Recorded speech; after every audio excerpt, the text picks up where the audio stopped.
Bon dia, xics. Avui anem a fer un problema que se resol en una suma de 3 números por tanto. El collar de Patricia té 34 boletes de color taronja, 25 de verdes i 7 de blanques. Quantes boletes té en total el collar de Patricia? Primer anem a buscar les dades. 34, 25 i 7. Després hem de veure quin tipus d'operació és, suma o resta. Com el problema diu quantes boletes té en total, sabem que serà una suma.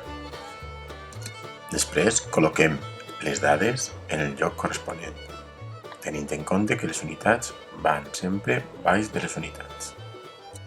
Per últim, fem l'operació. 4 més 5 són 9, més 7 són 16, així que les unitats seran 6. Com 16 té una decena, la sumarem amb les desenes. 1 més 3, 4, més 2, 6.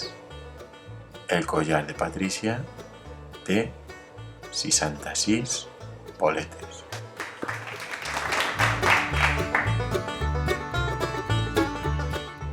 Gràcies per la vostra atenció.